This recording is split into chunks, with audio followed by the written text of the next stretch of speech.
For being here to what I hope would be sort of interesting talk and an interesting discussion.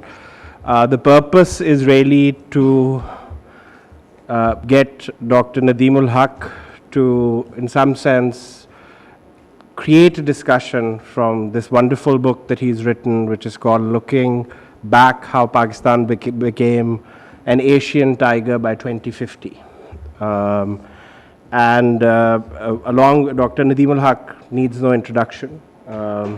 He's a very eminent economist, was former deputy chairman of the Planning Commission, spent his career at the International Monetary Fund, and has been not only an academic economist of repute and a policy maker, but has written quite prolifically publicly as well. We have two discussants here. They're both faculty members at LUMS. On the extreme left is Syed Ali Hussain, who is an ex-student, now a faculty member at LUMS in the economics department. He did his PhD from George Mason, and he does a lot of work on applied microeconomics. But looking at questions of governance and growth. And with him is our colleague Amin Hussain, who's also from LUMS, who did a master's in economics from LUMS and then from the London School of Economics. And before that, he also spent a career in engineering. And I think that may become important to the debate today. So the way I want to kind of moderate this discussion is to get Dr. Nadeem to introduce his big ideas that are there in the book. And then I want to open up those ideas for discussion to the discussants. But I want to keep engaging the audience. So I don't want it to be a monologue basically from this side of the table to that side. But it would be interesting. In some sense, what I would want the panelists to do is to kind of frame issues that we can discuss. So those discussions could be queries or clarifications, or there could be points of disagreement. And I think the reason I'm doing that is, as Dr. Nadeem will himself kind of probably elaborate, that a great part of the book is about public discussion. So I think we need to move in that spirit. So let me give you a little bit of a brief about what the book tries to do, and then pass on the floor to Nadeem to give his big ideas. Basically, the book is sort of, in some sense, formulated like a thought experiment. And the thought experiment is that Pakistan has become an Asian tiger in 2050. And then the author, sitting to my right, is looking back and really describing a path of how Pakistan got here. So there's been a lot of public discussion on and off about Pakistan becoming a Korea or Pakistan becoming a Singapore. So here's the movie on how you get there. So the floor is with Dr. I come and attend most seminars. I haven't done that in the last few months because I broke my leg. So I was lying in a cast and I couldn't climb down these steps, but I hope to be a part of it in the future. As I said, it's very nice being here. Let me tell you why I chose to write the book this way. As most of you know, we economists are dismal scientists, and we are always on the wrong side. Today the budgets were being announced, so I was listening to some of the speeches, Ashfaq and Waqar and various people. Oh, this is bad, this number is wrong, this number is wrong. I mean, it's just tiresome after a while. And all the stuff that I have written in my life, this is not working. Is it working? It's working? Achha. All the stuff that I have written in my life, I think only 5 or 6 people, 10 people can read. Apart from the newspaper article, let's leave that aside for a minute. I also wrote a book under a pseudonym that can be read by everybody, but my main work has always been kind of... Speak up? Okay. Mic doesn't work. Okay, forget it. Okay, forget it. So my main work has been kind of boring numbers and math and econometrics, etc., which, as I said, 5 or 10 people read, so it's kind of useless, never goes anywhere. So I thought if I write a book, many people encourage me to write a book. If I write a book and I write the standard economics book, And right now, there are about 4 or 5 new books that have come out, and I'll talk about some of them. And they're all written like standard economics books with lots of numbers and lots of tables and lots of charts. Even I find it boring. Even I was reading through them. I really had to labor through them. So I thought instead of doing that, let me try and write a book that most people will read. So this book, as Ali said, is a thought experiment, and it's a story. So I try to write for a wider audience. I hope many more people can read it than just Anjum and Ali. So I'm hoping the students will read it. I'm hoping that the average reader will read it. And of course, they'll criticize me and they'll kick me in the air, but fine, kick me wherever. But fine, that's part of the game. So I thought I'd write this story of Pakistan, how Pakistan became successful, and for a change be hopeful, not be pessimistic. Everybody used to call me pessimist. Now people are saying, hi, you're so optimistic, and great. Now finally everybody knows that I'm an optimist at heart, and Pakistan can become an Asian tiger in 2050 if only we change ourselves. How do we change ourselves? That's the core of the book. But I'm not going to go try and describe the story of the book. We can talk about that later. I'm going to talk about 5 methodological points or major points that I'm trying to make in the book, but subliminally. They're not apparent, but they are subliminally there. The first point that I'm trying to make is very simple. That our policy and research agenda and the debate that we are seeing on television today is all wrong. Unfortunately, we have a flawed economic or social science or a public policy dialogue in this country. What do I mean by that? Very simple. That the budget is the most important thing that there is in the country, which is what's forcing this country to pronounce a budget as it's going, when it should not be pronouncing a budget, but that's happening right now. And we think that the main items in the economic policy are macroeconomics. One of the books that I was reading today even had a long chapter called Macroeconomics and Governance, in which they'd thrown in everything under the sun. So we are confused about what macroeconomics is. At the same time, everybody is talking about increasing taxes. It seems taxes is the only thing that we want to increase. And the budget has to be the most important economic policy discussion in the day. Well, I find that there is a fundamental problem in this dialogue, because there are much deeper problems in this economy that we never address.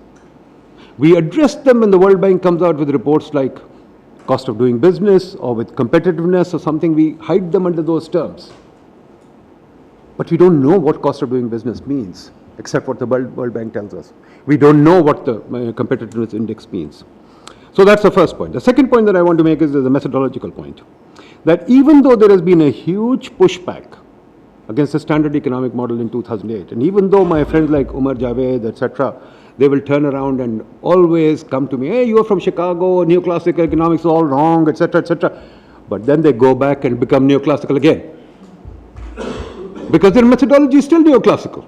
They are still trying to do the same old thing. Hey, I've got rational consumers, I've got independent consumers, I'm going to do a survey, I'm going to run a regression, and the regression is based on independence of observations and uniform distributions, etc., etc.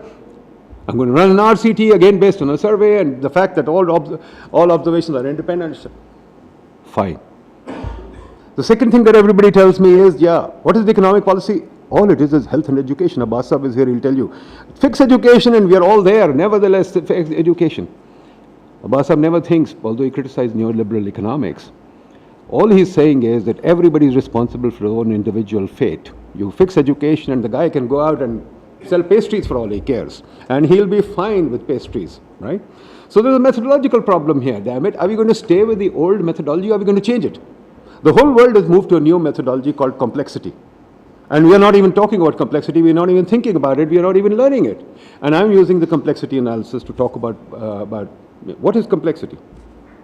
Guys, complexity is a lot of different things. For a start, it's talking about systems thinking. That forget about thinking about an individual, there's a system at work. Individual is a part of a system, you've got to think of a system. Plus, it's saying that history matters. It's not as if your last survey mattered. History matters too. We are at a certain point in history, and we must think about that history. And the system as a whole is evolving all the time. There's no structural break. It's not as if we can fix the education system today. It's not as if we can fix the health system today. There's a structural break is impossible, and we have to think about methodological views of how to go about looking at the system. For example, the point that I make in the book is, you can run all the regressions you like, you can do everything you like, but remember, all the work that you're doing is context dependent. For example, Ali Cheema knows he does local government work. That Sargodha Ali, I think, is very different from Multan, and Multan is very different from Jamshoro. So, I mean, how the hell do we combine all these observations and begin to talk about them in one go? Okay. Now, the problem is, historically, if you look at it, the biggest problem that I see in this country is we've frozen the colonial system. We are all operating in a colonial system. We've just changed the faces. Otherwise, the law remains colonial, the system of justice remains colonial, the civil service, everything remains colonial. And we want to graft onto it a World Bank report and say, oh, just do this, let the colonial system do this and everything will be fixed, which I think is a fallacy and it won't work. The colonial system is an extractive system, as Asimoglu and Robinson say, and an extractive system is not going to cooperate with your World Bank report. So that is another fundamental problem that we have to talk about. The fourth point that I want to make is, I guess, fifth point now, is that, fourth point, I guess. Well, we've also developed a new God, a new religion, so to speak. The new religion is evidence-based. Data is important. But as I said, the data again is this last survey that we collected, the last experiment we did or regression we did, and we forget about the fact that historically, that regression or that experiment has been done in the context of a historical colonial system. How do we take care of that colonial system? Is that colonial system not affecting the data? Is that not affecting the way things go? So we have to also think about evidence-based. What is evidence? The fact that history is giving us this colonial system, is that not evidence? Is that something we should not talk about? Now, the final point that I make, the fifth point that I make is that unfortunately, and this I push a lot in my book, that how does change happen? People keep asking me, how does change happen? And every television anchor asks this question. All that you're saying is fine. Ye karega kaun? ठीक है, very simple. कोई history में अगर आप देखें, कोई नहीं करता होता. It is networks of change. It is social discourse. It is policy discourse. It is things that make a change. If you go back and look at the Renaissance or the Industrial Revolution or whatever, you'll see this happening. I won't go into it any lengths, but the point is, where is the discourse in this country? And unfortunately, I've written about it many times, and Anjum will remember, I wrote a paper on the history of the economics profession a long time ago. There is no economics profession even today in this country. We have a consulting profession. We have no social sciences in this country. We are all donor consultants. We are writing consulting reports. When I look at the reports, like I said, 4 books have come out recently, and I was looking at all of them, and I find the references are incomplete because they're not even referring to the research that has been done. Even today, for example, Nadeem-ul-Haque had an article in the Daily Times where he's talking about a conference that was held at LUMS, which didn't take into account so many things. So the question is, we don't have a discourse in this country. What can you expect from policy if the policy is not being led by a discourse? If the policy is being led by a discourse like the one on TV, where they pick up random people and put them on television, how can we go ahead? Those guys are saying all kinds of crazy things. I noticed yesterday. God, on one program, when somebody was going out and mouthing, oh, if you don't have manufacturing, this country will go down. We should have manufacturing. Another person was saying, no, we must collect 20% of GDP taxes. Another person was saying, no, we must export 50%. Anybody who knows economics, all these variables are endogenous variables, and policy really can't control them. How are we talking about these variables as if policy can affect them? So this is the problem of a limited discourse, where unfortunately, the discussion is led by virtually everybody, but not by informed people, because informed people themselves are beholden and not capable of developing a discourse. So the question is, how can we develop a discourse? And that's where I invite you people to think about things. How do we develop a discourse in this country? Because without that, I don't think we can have sensible policy. So I'll stop there and let you take over. I mean, before I actually bring in Ali and Amin and then open it up, I think one kind of point which may be important to elaborate is the structural factors that you've talked about. Okay. So you've given us the generic picture about what's different about the book. But I think to get into the nitty-gritty of the basically, debate. Let me step back and say that, look, if you look at the system-wide approach, if you look at systemic approach and the evolutionary approach, there's one approach where we go, okay, we'll talk about the education system, a sector, and we'll look at teachers, we'll look at teacher training, and we'll look at schools. And yeah, you've heard that discourse before, and there's lots of World Bank reports that talk about it, and Alif Alan is doing a lot about that. But Alif Alan is a different project, but they've done it because, they want this kind of discussion. But we've discussed school enrollments to death, we've discussed that, but we don't know what the education system is. We're not looking at the system as a whole, we're not seeing how it goes. And the education system itself is not independent of the health system, or the governance system, or the judicial system. For example, you've seen 4 vice chancellors being removed by the Chief Justice only a few days ago, right?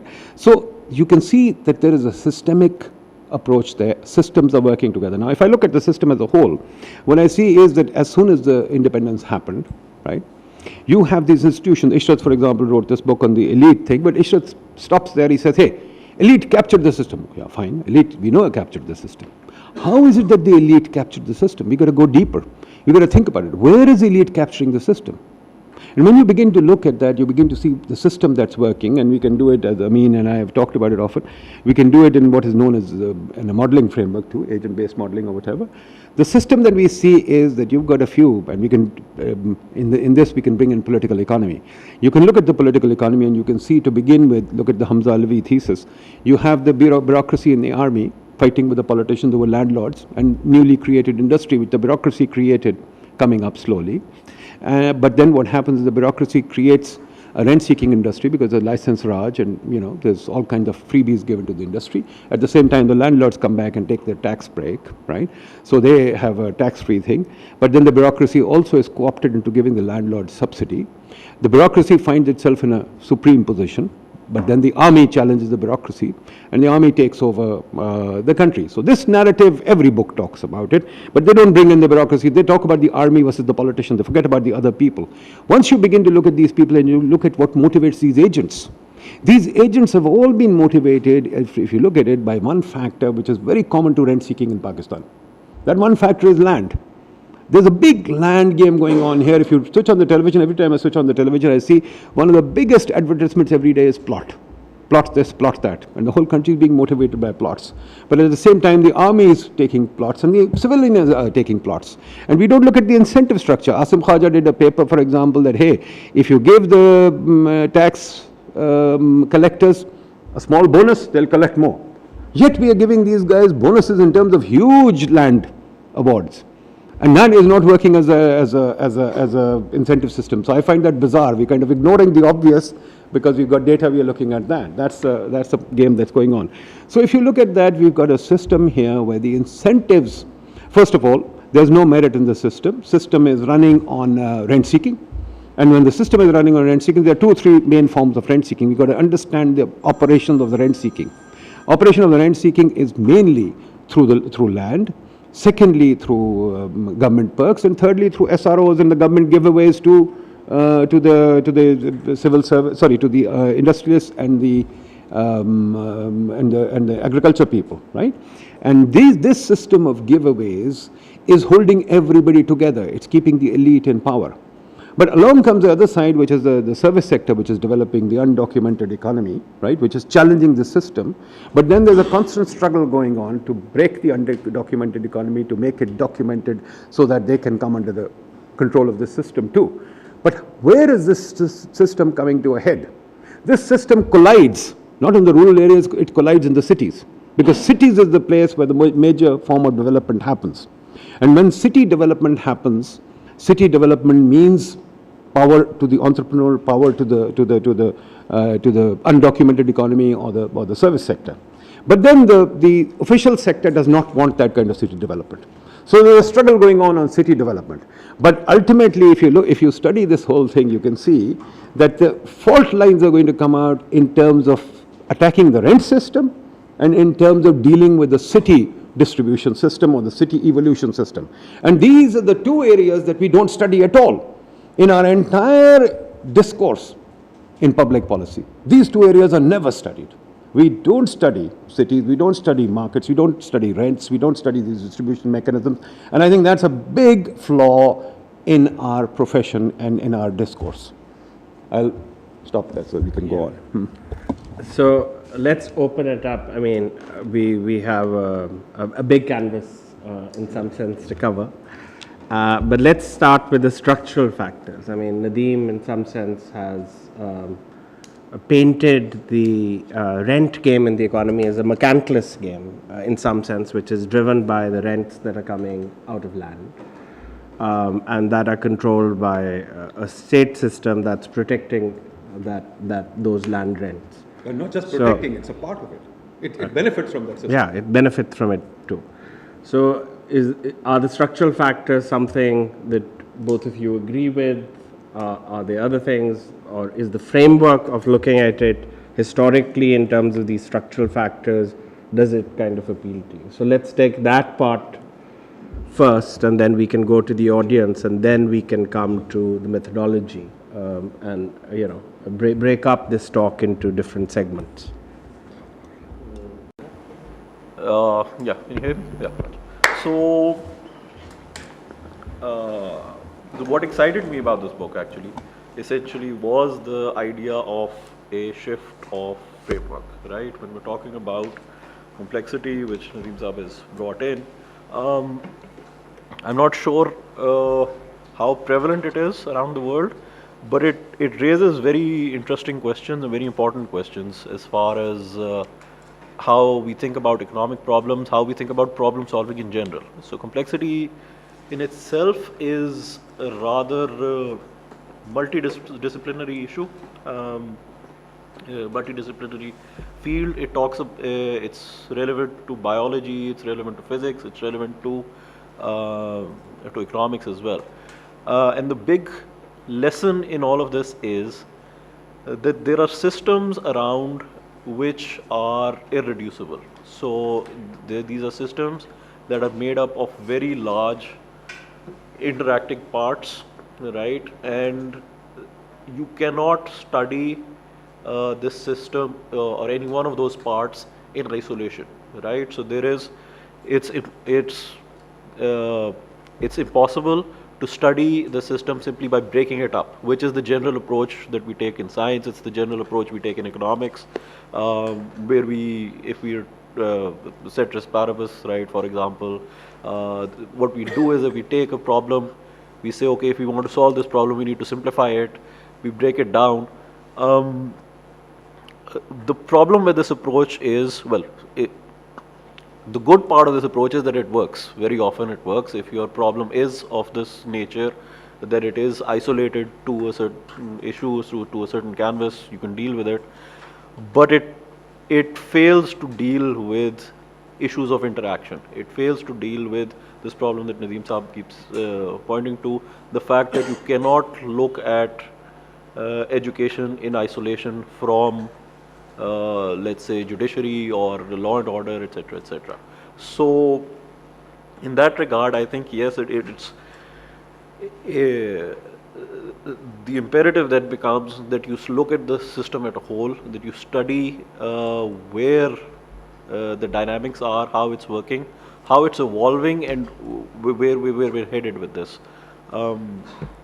So in that regard, I think complexity, the fact that we've chosen complexity as a framework to look at this is very apt, and it gives us tools to do that. So, I mean, if you look at the history of economics from the perspective of, according to complexity scientists, they'll say that 100 years ago, economists realized their limitations. They understood that you cannot assume away things, but this sort of got lost along the way.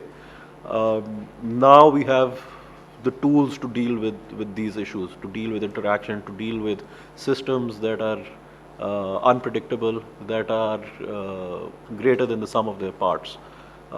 So yes, I think it's an eye opener. It's essentially what we should be doing. And I think it's a good idea that we started on this.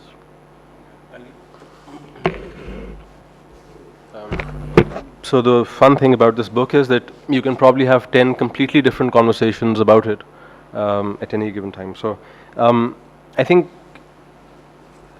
I like the fact that another framework has been sort of explored.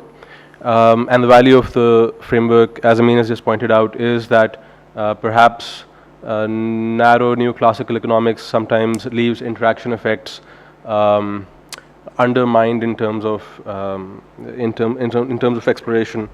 Having said that, I think, you know, I spent all week trying to pass this out into testable ideas, and it's just the breadth of the work defeated me to some degree. But at the same time, I think it overreaches a bit in the criticism of what economists and other social scientists have been doing in the last few decades. So back when I was in undergrad, there were very few people, one of whom is at the table, teaching us about the sort of political economy angle of things, and sort of institutional economics was then cutting edge in the classroom at least. In terms of political economy of development, which is now a standard graduate economics course. And there are a lot of insights there that I think are needed because of the expansive purview of the book. You need to sort of bring it back, you need to anchor your thinking into frameworks where then we can test whether or not the writing is in keeping with the framework, right? And then we, you know, it would help to structure our thinking. Now, again, when I was reading the book, I was thinking Adam Smith, if he had written Wealth of Nations in an economics department, wouldn't have gotten tenure, right? And this sort of expansive purview is at once both the strength and the weakness of the book. In the sense, it's a strength because if you want to think about sort of social change, you need to at some point get to that expansive, the broad canvas that Dr. Cheema has just characterized it as. And the weakness because I think it's hard to then organize it down into clear frameworks that we can then test and sometimes reject. Yeah, hypotheses have to be rejectable, and it's a little hard to do that, although I think as the debate sort of develops, there are a few things that I think we can point to and explore, things that he gets right and inevitably some that we might want to take a second look at. So my kind of first thing that I'd like to throw at the panel, because I don't think we're quite ready to go to the audience, that in some sense, you know, you take the people here from the civil service, the people here who are dealing with the development sector, and in some, or people who teach in private higher education or public higher education, their whole life is in some sense spent, you know, tackling the obstructions imposed by the system, right? So in some sense, that's the reality. And, you know, so the big question could be, so what's new about what's being said? It's just a description of my life, yeah. Right? What's the addition? How do I make sense of what's dysfunctional about the system? What can move in the system? And in some sense, what we're trying to do sitting on this table is to reach an audience that does not share our language as economists. But the moment we introduce frameworks like complexity and throw that at the audience, in some sense we're making the debate fairly esoteric, right? And by the way, that's not how the book is written at all, right? So I want to put that disclaimer. The book is extremely readable, but I think part of the problem that you're critiquing in the book is very much on the table right now. Yeah. Right, you know, so if I did a little quiz about what people understood of the last part of the last discussion, you might have a lot of people who are lost, right? So how do we kind of, so my big two questions are, how do we make this shift, which is coming from what we're calling a neoclassical framework to a systems approach, accessible? You know, what's the language with which we can reach out to start with this audience? And then, you know, what is it in the system that you can identify as something real that people should start to think about? And that's just not a question for Nadeem, but it's also a question for the two of you.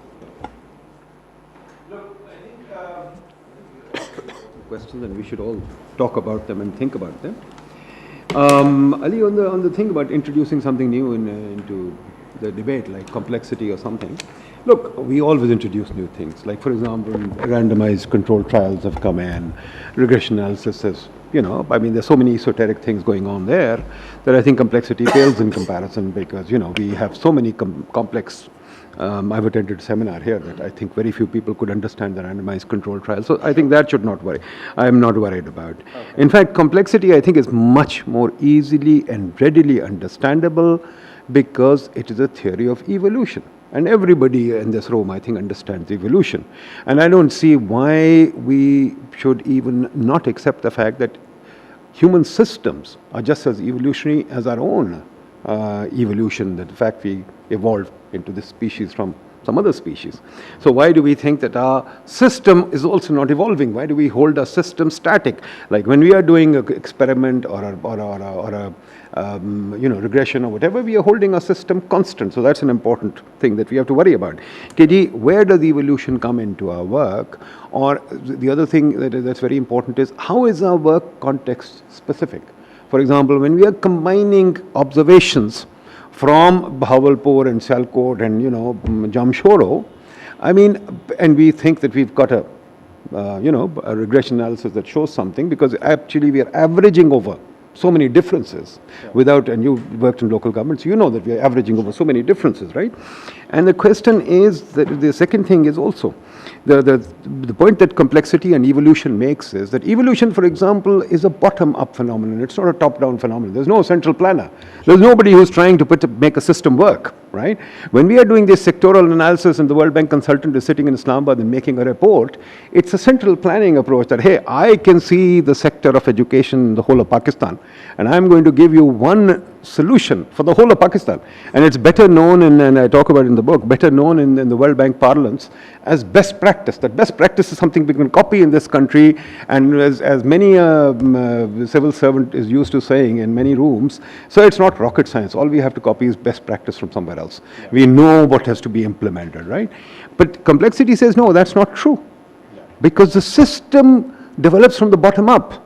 And Bill Eastley has written a lovely book on this, that we have to search for solutions, and solutions have to be local and context dependent. And if we don't have local solutions, we're going to average over the whole country, which is very heterogeneous, and then we'll have a huge mess on our hands as we keep developing these big policy things, and they don't work, and we wonder, hey, what the hell happened? Why didn't it work, right? Yeah.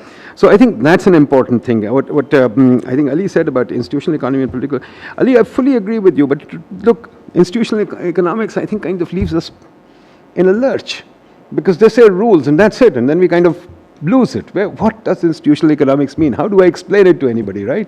I mean, yeah, we get to the rules and we all agree on rules, and it's absolutely wonderful. Now, how do we make those rules? How do we make them change? And that's where we have to go back to complexity and see, hey, I can't impose rules from Islamabad. I try and impose rules from Islamabad. They don't even reach Lahore. They can't even go, forget Balochistan, they don't even reach Lahore. The question is, how do we understand the rules that are evolving and then kind of nudge them into place? This is the whole thing. Policy in a complex world is not policy that you can impose from Islamabad.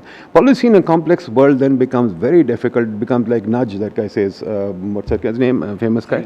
Taylor. It becomes like nudge. You have to first understand the system. You have to understand what is coming up, bottom up. Then you have to reinforce it, right? And the political economy of development, where it loses it is because it's just too, I think, blank. It just talks about vested interests as if we know vested interests. It's a marginal calculus of vested interests. So really, it doesn't get deeper than that. When I go to complexity, I look at the fact that there are these systems at place, and the systems are working on what we call replicator dynamics. The systems are working in a certain way. Like evolution, there's a survival of the fittest that's working, right? So the replicator dynamics in this survival of the fittest is what's making evolution work. In this case, what's making the evolution of the system work is the fact the way land is used as rents, and the way SROs and those other institutional mechanisms for rents, those institutional mechanisms for rents and whose hands they are in is very important. And if we don't understand them, we can't do the institutional analysis. When institutional analysis fails, it just gives us that and doesn't look at the governance system as a system, and doesn't begin to understand how do we change the system, how do we change the incentives of the rule makers, because rule makers' system incentives are basically, we tell them whatever, World Bank comes and gives them all kinds of reports. But they know that their bread and butter is in getting the plots. Their bread and butter is in getting, all their little rents. They're more focused on the rents. They'll sign on the report and say, oh, fine, fine, doesn't matter. I'll do this. But then the rents come in. So we have to do a deeper analysis on two levels. First, bottom up. Then look at what's moving the system, see how the system is evolving, and figure out where to attack. Right now, the discourse is we're going to look at top-up. Somewhere all consultants are going to look at the tax policy, and they're going to look at the education policy, they're going to health policy, and they're going to average across the country and talk about it. And we are missing out the whole section about institutions. But institutions, when we take institutions, we just say, hey, institutions play a role. But then, hey, how do institutions play a role? So we've got to get deeper into the system. And that's the main point, I think. So I think that this coming back to the two of you, I mean, we have a very tangible proposition, which is the description of the Pakistani economy around the system of rents, right? With a governance system that is perpetuating behavior, which is the acquisition of particular type of rents, which are driven by perks and rents. Do you buy that description of the Pakistani economy? And then let me kind of open it to the floor on that issue. I think the book is strongest when it's describing what ails us today.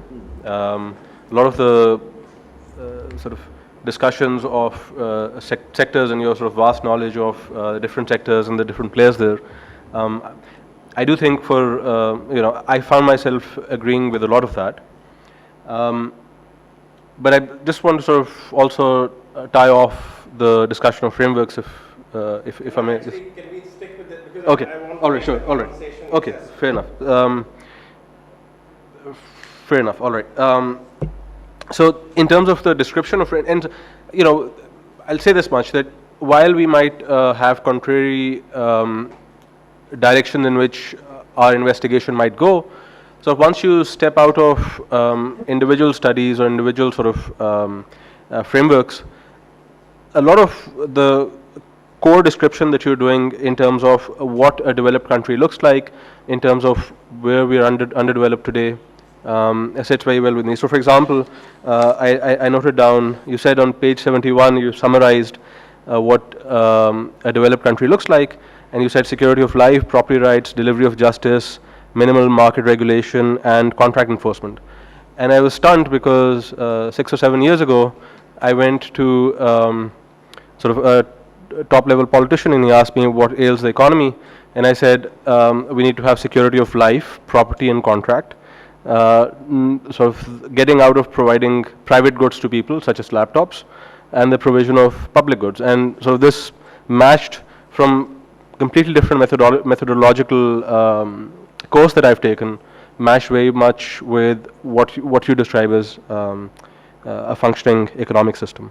So maybe we are sort of we can get out of the discussion about specific frameworks. Of course, yes.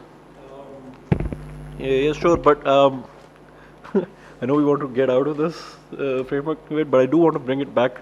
Just highlight one point that what happens is when we change framework, we are able to identify phenomena that we previously would have ignored, right? Linkages, collective behavior, interactions would probably have been either ignored or not studied as vigorously as they could have been.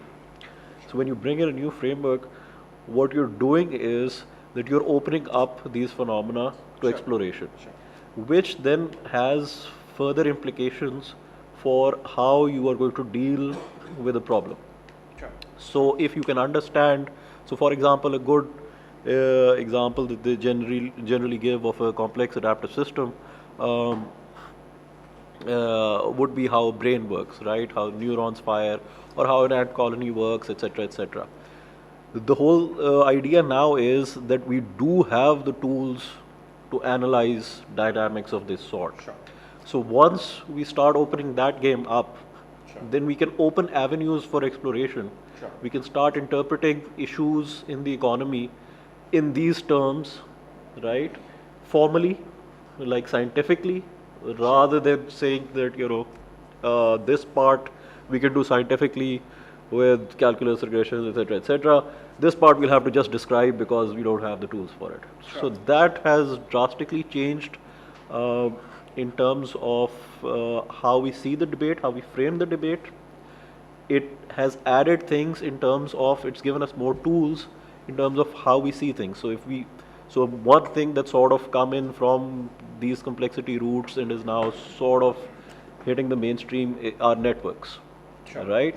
So if we have a better understanding of how networks are formed, how they can be broken, how they can be encouraged, what network structure can be used for what thing, that sort of feeds into the debate on what the role of government should be, right?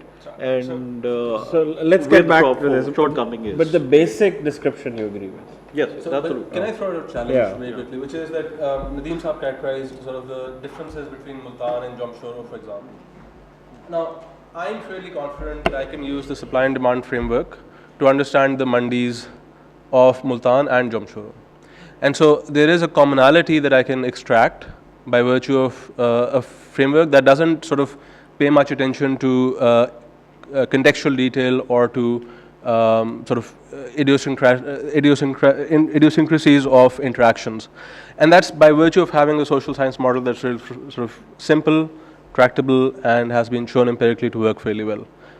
So we have a description of the economy. I'm going to bring these things back in, if you give me some space, which is a system basically which is built around rents that are obtained from land. So rents means that your generation of income or wealth basically comes from the allocation of rights to property, right, which are managed by the state. And what Nadeem is saying is that is the major form of appropriation of wealth and surplus in this society. This is a system that was set up. I mean, Nadeem claims that it's been set up during the colonial period. Maybe there are historians who say that it goes before that. And what he's describing is that there's a governance system which is part of it, which draws on it, off it, lives off it, sustains it, and perpetuates it. Now, to contrast with that system, you can have a system. Ali and I were discussing this yesterday. How do you define a city? So we had an interesting discussion. We met yesterday to discuss the framing of that. And in some sense, I said, for me, the city economy is an economy where people actually draw their income of human capital, right? Through entrepreneurship, through work. And it has a very different way in which people live. So one of the things I want to open up for discussion is, does this resonate with people? Do they think this is a kind of part description, that this really modeling of the economy or description of the economy doesn't really work?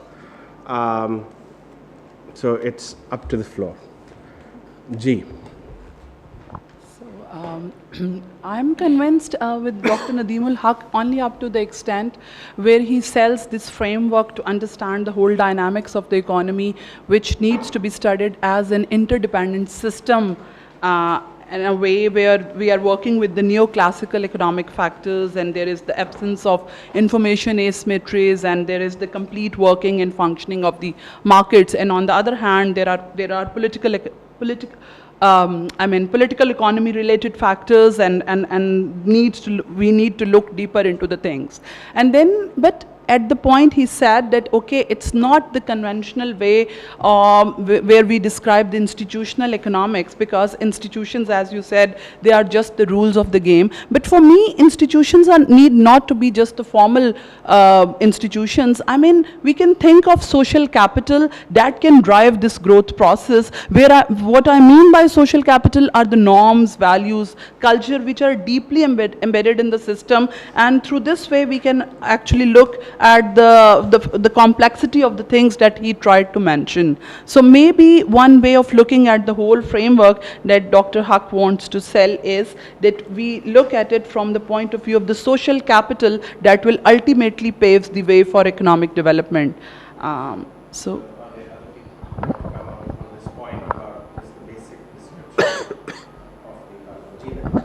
I'm sorry, I missed the beginning of it, so please excuse me if I'm misinterpreting. Just I caught this, and of course, rents are what drives this system, and people trying to maximize the rents. That part I agree with.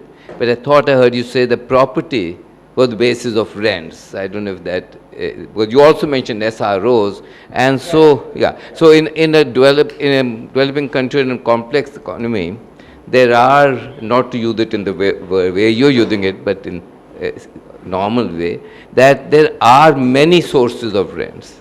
And of course, the tax system, the SROs, as well as policing, or whatever you name it, there are. So in other words, how would this be then applied to different parts of the system, like policing or economic policies or other property policy, whatever? Is there a common theme, or it would evolve, each evolve separately, or are they all evolving as one part of the system? So can I throw in another question? I think it's, this is good, because what we're trying to do is trying to flesh out. So there are two claims. So it seems that people by and large buy this description. At least nobody's challenged it. But we're saying there's a context which is history specific. It's evolving in a way that it's creating persistence. But we also know that there are very large scale changes that are happening. So we know, for example, that immigration has been a major phenomena, which obviously has changed the bottom. Now, what I'm trying to do is I'm trying to describe the bottom, right? We know that space is changing, because non-farm labor now has been declining at a very, very rapid rate. We know that tenancy arrangements have virtually collapsed in very large parts of Pakistan. So the question is that, if there's agreement that the old system of rents is persisting, right, and it may have broadened to include other tools, then what are the mechanisms where these bottom-up percolations, I mean, why is it that in the system these bottom-up percolations end up creating persistence rather than a pivot towards change? And since you're all kind of, at least the people on my immediate right and left are complexity theorists, it would be to give some flesh to complexity thinking. It would be important to flesh out why it's causing this persistence to happen, and then perhaps Ali can come in with more of a political economy and institutional lens on this question. Look, the issue is very simple. System which has been persisting through a history. You're right, immigration has brought in the middle class, and you're right, there are other things. That's what I call the undocumented economy. Yeah. That's the undocumented economy, the service sector that's continuously challenging the official economy. Where you and I, the economists, are saying, hey, slam the undocumented economy, get rid of them, bring them into the official economy. Right? Now let's look at the official economy. What is the official economy? Right? The official economy is the noted landlords and agriculturalists from whom the wheat is bought by the civil servant, right? For whom the civil service gives fertilizer and pesticides at a subsidy, right? And seed is delivered by the civil servant. Tax is not collected by the civil servant, or whatever. The Thana Kuchari system at the Tahsil level, which you deal with, is at that level, right? So you can see how central civil service is there, right? Secondly, get back to the city, for example, or get back to policy making, fiscal policy, for example. Whatever policy you think about is emanating from the government, right? And policy is central to Pakistan, because one of the things that I talk about in the book, and we've estimated many times, that the footprint of the government is huge in this country. Government expenditures are only 22%, right? But when you put in the fact that the government buys wheat, that the government does all the construction, that the government does this, when we went sector by sector and looked at how the government interferes in the market, we found out that the government may be 45 to 50% of GDP, because the government controls that. Government actually interferes in those markets, right? The government is actually providing all fertilizer, not all, but 70% of the fertilizer. Government controls petroleum, soy gas. When you put that into account, government is 45% or 50% of the economy. When you put in other things like the government controls urban real estate, etc., you put in all those, government is about 70% of GDP, right? So this amount of the footprint of the government is at the largest that the civil servant or the government has. Now, this largest is not just with the civil servant. Part of it was with the army, because the army controls the cantonment. So army has a lot of regulatory handle on the cantonment. Secondly, if you look at the way the city is organized, because remember, Even in Pakistan, 60% of GDP comes from about 10 or 15 largest cities, right? The GDP comes from the cities, because cities is where everything happens. But the city is tightly regulated by two entities, the army and the bureaucracy, because they control how land development and city development takes place. They control how, for example, what can be built and where it can be built. And they're invested into DHAs and into LDAs. They want to get their plots, because every time they make a DHA, LDA expansion, they get plots. Right? So you can see how they're invested. Secondly, the way the government, Nawaz Sharif or whoever who comes into power, the way he works is, hey, I can buy out a bureaucrat.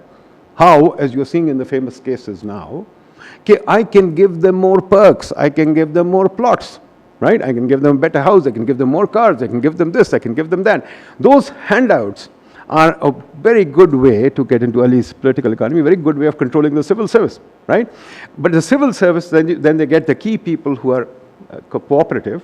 Then those key people who are cooperative will also cooperate in making the right policies for those people. And then again, those people who they want to benefit, the industrialists or the politicians or whatever, they can also be benefited. So when you look at the system as a whole, this is how a complexity theorist would look at it.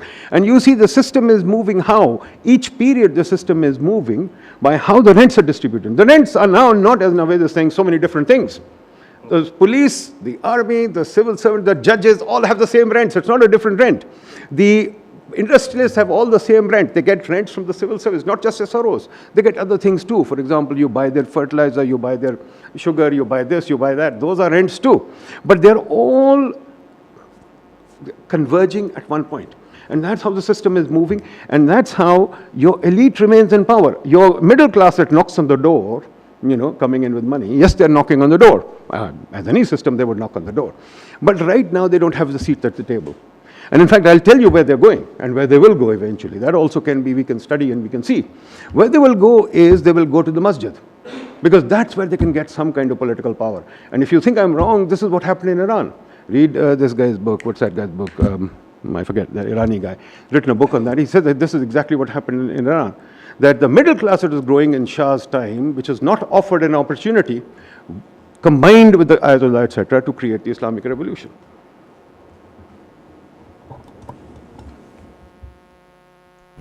To be honest, I can't really give you a very good answer on why it's persisting, but I can tell you possibly where we should be looking for answers. Okay. Right? So possibly from a complexity perspective, the things that you'd be doing where you'd be looking for an answer would be largely in the structure of networks, in how the government is structured, how the elite is structured, right? Who is connected to who, right? How the dynamics are reinforcing each other. And the other thing that you'd probably want to look at is what Nadeem Sahab has already mentioned is our replicator dynamics, right? Replicator dynamics essentially means passing off of norms, right? One person learns something that gets passed along, etc., right? If you were to look at these areas, what you might find are that there is a conjunction of very strong or unbreakable or solid networks, centralized networks, right? Structured such that they're very difficult to shake. On the other hand, you might find that on the other side there are weaker networks, right? And what you might find is that is behavior that is harmful, that is damaging, that is just being replicated because of the situation, right? So there's a very interesting results. There are a couple of very interesting results in networks. One of which shows quite comprehensively that if you have the right kind of network structure, graph structure, you can get everybody doing something that nobody wants to do, right? Simply by adoption of behavior. So that's how you would look at it, but I really don't have a good answer. Just to add here, Amin is right, but I mean the networks that I'm mentioning is the 2 or 3 key networks, and they're very small networks if you look at it. And we can do an analysis of those, very simple. This is what I'm saying. Civil service is a very small network. Right. It's really comprised of no more than even a few hundred people, right? Not even, if you look at the top, it's only 5 or 6 people. Army is a very small network too. And same is true of the political nexus. So it's the small networks that Amin is talking about, that's exactly what I'm talking about, that those small networks are so grouped together. And we can even get together and talk about it. There's an anthropologist who's done a study, Australian anthropologist who's done a study of Pakistan, and she says exactly this, that look, these networks are operating in very small evening parties to make rents and distributions for themselves. And she's given enough evidence on that, and we can talk about that too. Ji, sir. In 2050. So where did the breakthrough actually come from?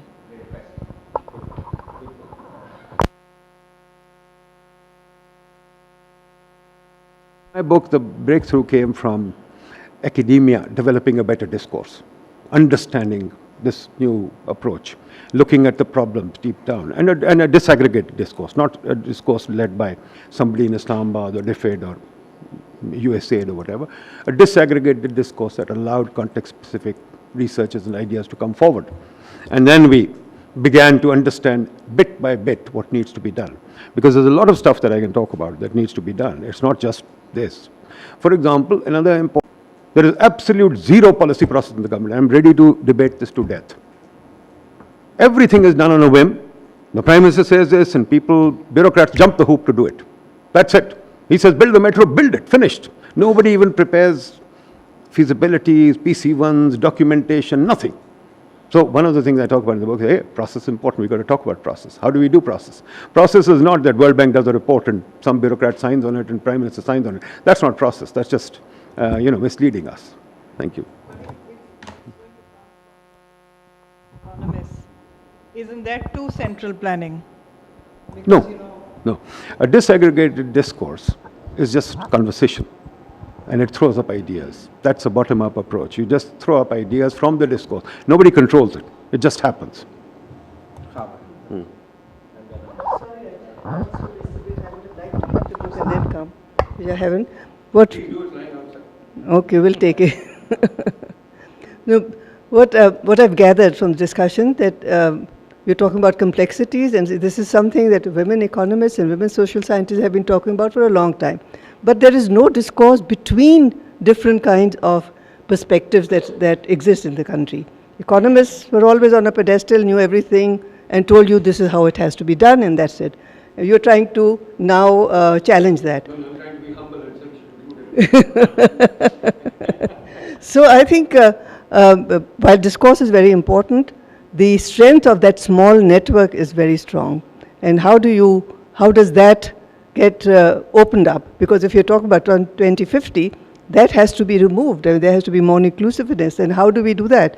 And how do we do that without talking about rights, about inclusive, let's not talk about policy, but inclusive actions? I think those are the kind of challenges that I think, quite frankly, the problem there is that we have not even begun to understand the problem yet. We don't even look at the network, we don't analyze the network, we don't understand how it moves, we don't understand their dynamics, we don't understand their rent seeking. We have never, this is what I was saying before you came, the economists are so busy doing donors' work, but they've never looked at this side. This is the real problem that we should be able to identify ourselves. But we've got absolutely no work right yet on anything akin to, for example, the 4 or 5 things that I identify in the book. One is the civil service. We have nothing on the civil service.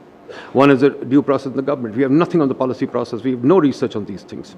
The other thing is, for example, on cities. We've got very little research on the city, ADB, World Bank, etc., do something now and again.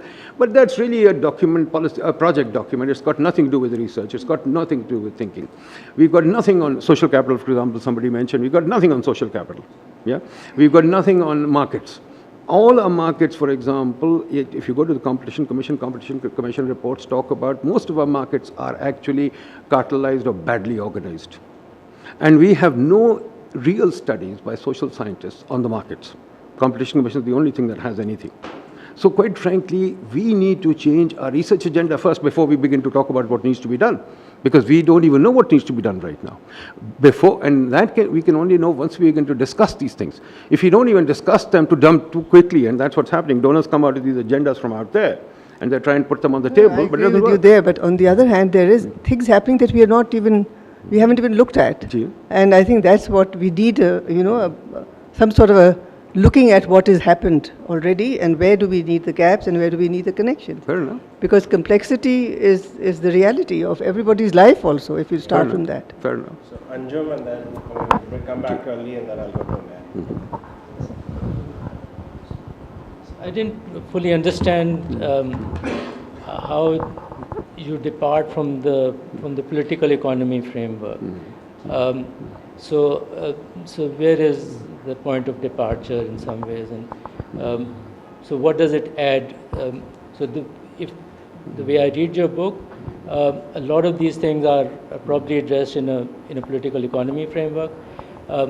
Is land and the incentive of land the real kind of departure that you see, which is not picked up by other social scientists and political economists? How do you account for traders, for example, among the various groups which are, important in this entire interaction, of the religious groups, of the extremists who've been around now for a while? What is driving their incentives? I found your story about how extremism or terrorists would disappear if merit was suddenly given importance and education took hold, and so these guys would just disappear very soon. Not very convincing. So how, and at what point do you say this is the correct framework of looking at? So some of the things that I mentioned, if they're not captured fully in that, is your analysis then not a complexity analysis because it's not taking account of these things? And where exactly does some analysis become a complexity analysis and where it doesn't? So the interdisciplinary view of social sciences has been around for a long time. And we all know, economists recognize our limitations, where the political economy framework enriched the discipline, and that many other disciplines are enriching it. So I'm not sure if I understand this framework quite well. So if you could elaborate. Then we can take three. Okay, so coming back to this question of what creates persistence. So as I've said before, the description of rent seeking is very rich in the book, until the point of inflection after which things start changing. So you describe a quiet revolution of thought, and you describe a network that is an agent of change. And what that does is it magics away politics. Right, so you've described very articulately interest groups before the network starts operating, and then not at all thereafter. So what are the special interests that are going to be at play? And so, one of the things that describes how things are going to go is obviously this idea of persistence. And Maya Tudor's very fascinating book about how the political parties in pre-independence India led to India becoming a democracy and Pakistan becoming an autocracy comes to mind. And then if you that describes why we're still a rent-seeking entity to some degree. And then sort of pivot to the idea of critical junctures. And so what are the type of things that might perturb current power equilibria? And there I think you could have described a bit more. So for example, you don't describe any engagement of the future Pakistan with the external world, including CPEC or an India that's risen and has new technologies that sort of neutralize our nuclear weapons, for example. You don't describe water scarcity becoming an existential crisis, a balance of payment crisis that causes people, hyperinflation that brings people to the streets. Shrinking immigration opportunities because countries don't give us visas anymore. Those are the type of things that could then create a critical juncture where the old political equilibrium no longer provides a solution, and then you've got a window of opportunity for the sort of masses to create de facto power and bank it as de jure power, improve sort of the standard sort of Acemoglu-Robertson framework. And I think, so added to that, sort of, there's a separate discussion to be had about whether cities are an engine of growth. I think that thinking is not very futuristic in its approach, because communication technology will fundamentally change what it means to be a city. We had this discussion yesterday, and I'd love to open that up later. You also don't provide, for example, a description of how demographic shocks might create different political processes.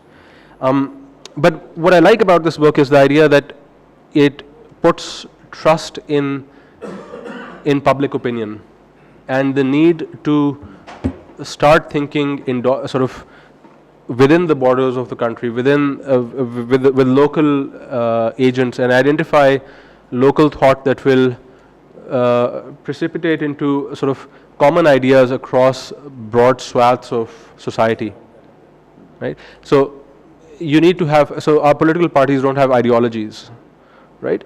The incumbent government's ideology is the person of the former prime minister, which the party is named after. And there are other parties, not to knock them, sort of the principal opposition, similarly organized around people living or dead, or abroad for that matter. And so we need to create these sort of manifestos and ideologies that will create public change. And I want to quote to you sort of one of my favorite authors on this topic is Walter Lippmann. And he wrote that classical democracy never seriously faced the problem which arises because the pictures inside people's heads do not automatically correspond with the world outside. And so then he talks about the ignorance of the masses and the need to educate them with both ideologies and also reports about what's happening in the world around them. And he says it's no longer possible to believe in the original dogma of democracy that the knowledge needed for the management of human affairs comes up spontaneously from the human heart. In other words, the simplistic idea that democracy works all the time and needs to be challenged with questioning the empirical basis of knowledge that the masses have to make good decisions. And in a subsequent book, he says the public, exists. He has this quote where he says, it arrives in the middle of the third act and leaves before the final curtain. So countries have large-scale problems to deal with that span beyond lifetimes.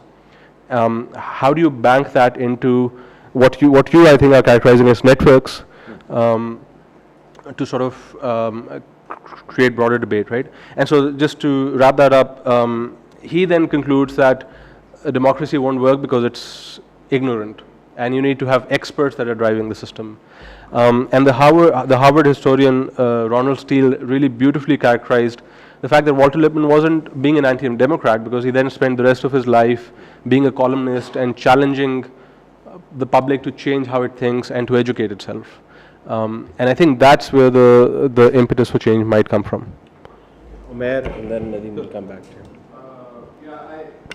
I think the question about persistence is perhaps less interesting than the question about change. I mean, how does change happen? They're linked, sure, but I think the overarching framework explains persistence very well. I mean, in the sense that, yes, if everything is sort of reproducing over time, whether it's colonial law, whether it's institutions or these rent-seeking networks, it's the same critique that was thrown to structural functionalism or to historical institutionalism. If we can explain persistence, how do we explain change? So then how does academic discourse that's disaggregated, diffused, emerge in a system that is otherwise so tightly wound together that it shapes the incentive for everyone to keep acting in a particular way? Good. So I think that's the riches of questions. Okay, fair enough. First of all, I think let me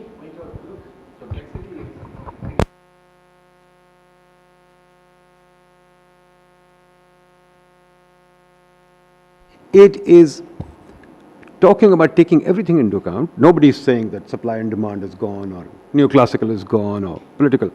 We have to take all those things into account, but this problem with all those systems of thinking is the partial equilibrium analysis that Amin already talked about.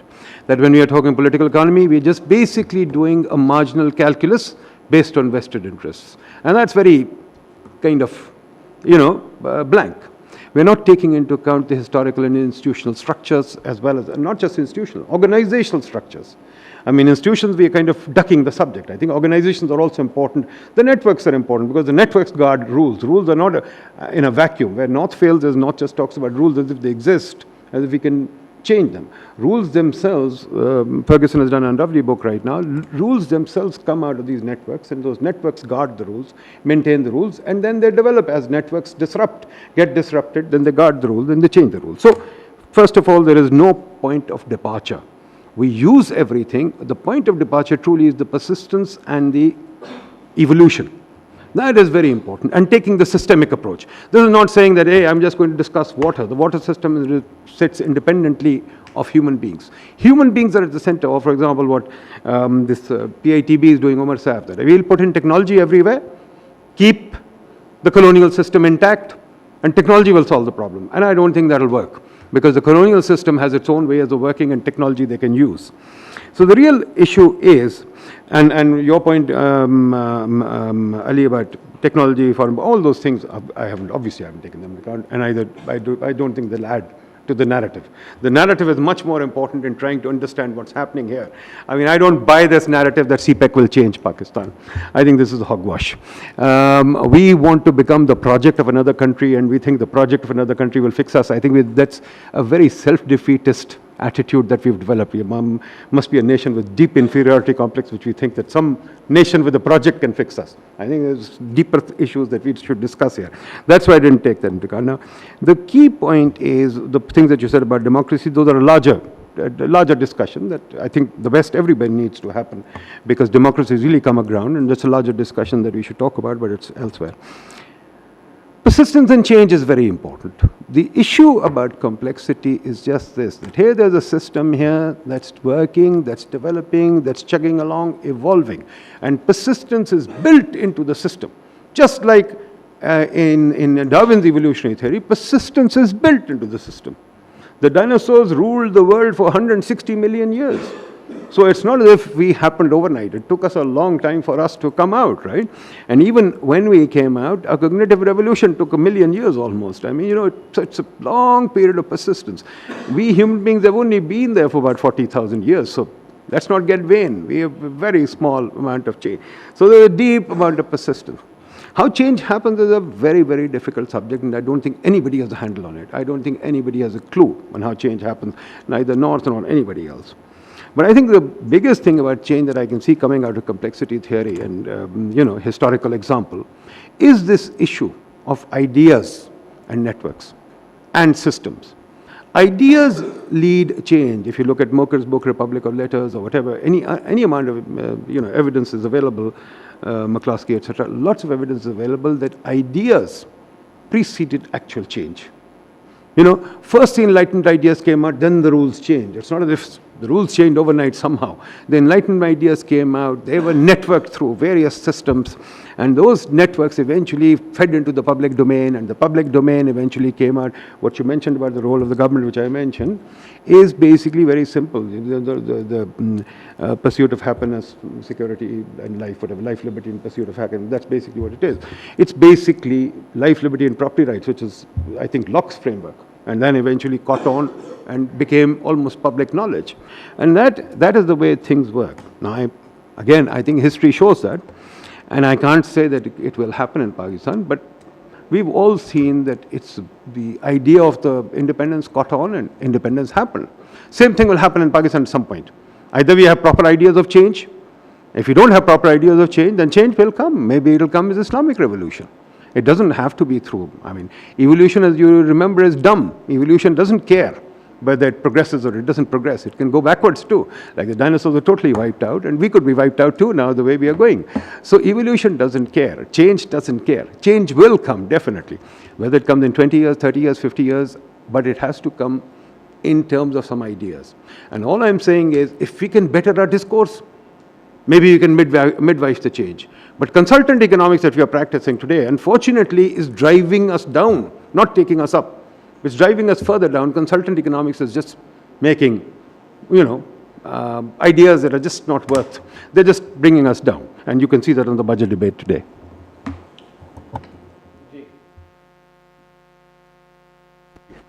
Small point on this. When you're talking about, rather a question, not really a point. When you talk about ideas evolving, when you're talking about ideas evolving in this network of people coming in, This is just a small thing that's been bothering me recently, which is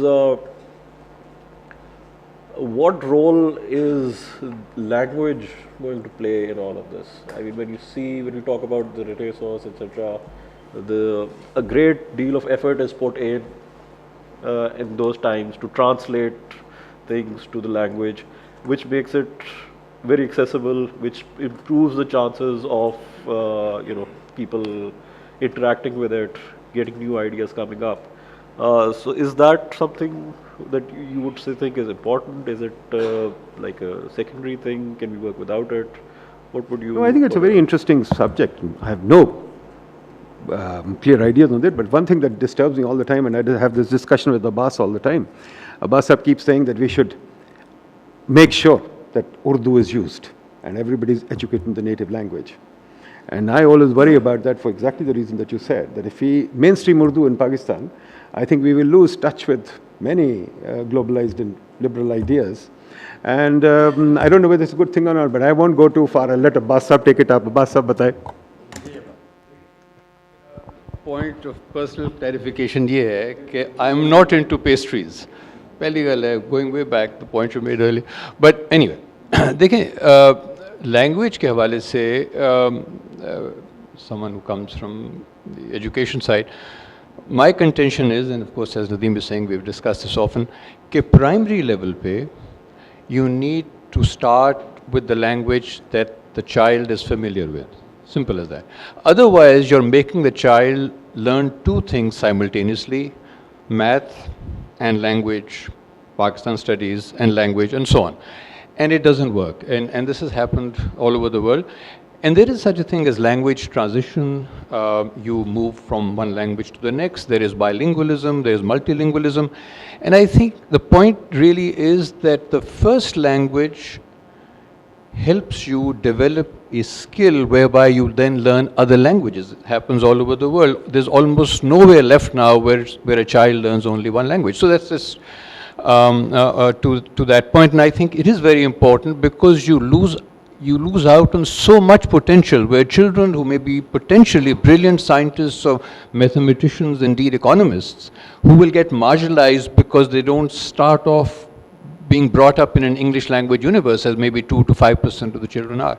So I think that, to me, that is something that's extremely important. But while I'm at it, as they say, while I have the floor, as it were, no, I thoroughly enjoyed the book. And I think that whatever differences we may have with Dr. Haque's propositions, and of course I have some of my own, that it draws attention to something extremely important, the need for debate, the need for discourse. And लेकिन वो बात ये होती है ना कि as they say in Punjabi कि सिरा किथों पढ़ना है.